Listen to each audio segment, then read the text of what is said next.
Meu nome é José Alfredo e eu vou falar dos impactos das atividades agrícolas sobre o ciclo do carbono. Então aqui eu apresento o ciclo do carbono, resumidamente para nossa análise, só para que a gente possa então entender alguns pontos. Então o ciclo do carbono, ele, vamos dizer assim, ele tem início pela fixação do CO2 atmosférico pelas plantas, bactérias e algas.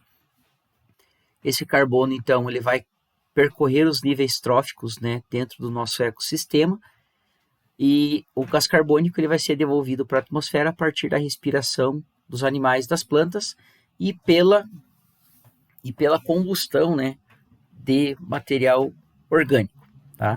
O carbono presente em plantas e presente nos combustíveis fósseis, eles estão fixados, portanto eles não estão sendo utilizados em processos metabólicos. Tá? O CO2 ele também pode ser captado pelo oceano, e isso faz então com que o oceano ele se acidifique, e esse CO2 ele pode ser utilizado por algas e outros organismos fotossintetizantes no ambiente aquático. Bom, em relação à atividade agrícola, só para a gente ter alguns tópicos, em relação ao impacto que o ser humano causa sobre o ciclo do carbono, então nós podemos destacar alguns pontos. Por exemplo, a fixação do carbono. Quando o carbono ele está construindo tecido vegetal, ele está sendo incorporado ao tecido vegetal, ele está sendo fixado, e essa fixação retira o excesso de gás carbônico da atmosfera. Então, naturalmente, esses processos eles acontecem, as plantas elas utilizam CO2 atmosférico para a formação das suas estruturas. Porém, com o desmatamento, nós temos então uma redução no consumo desse gás carbônico, fazendo com que ele permaneça mais tempo na atmosfera. E um outro fator agravante, o uso da madeira como fonte energética faz com que o gás carbônico ele retorne para a atmosfera a partir do momento da sua combustão. Outro ponto que pode ser levado em consideração na atividade agrícola é o uso de combustíveis fósseis, que também fazem com que o gás carbônico ele seja devolvido para a atmosfera. Em relação à produção pecuária, a criação principalmente de ruminantes, que são os bovinos, os ovinos e os caprinos, eles contribuem para a liberação de gás metano para a atmosfera. Então, o gás metano ele é um gás poluente, ele é um potencializador de efeito estufa.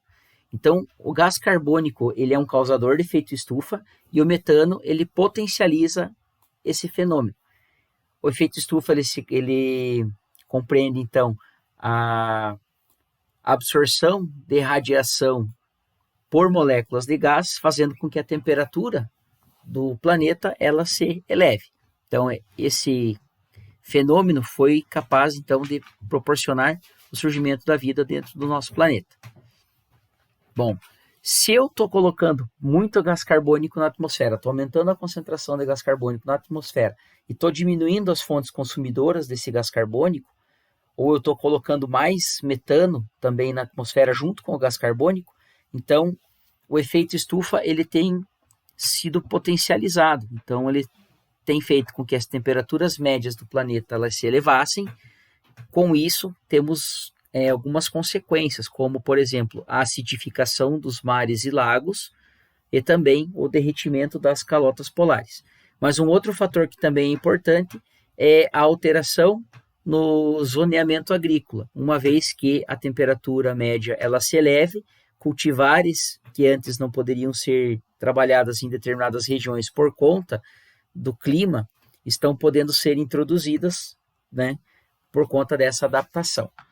Então, esse vídeo ele mostra como a atividade agrícola ela pode contribuir para a alteração do ciclo do carbono, deixando bem claro que eu não considero a atividade agrícola a única responsável. Então, existem vários fatores que contribuem para a devolução em massa de gás carbônico para a atmosfera, sendo que a atividade agrícola é uma dessas atividades.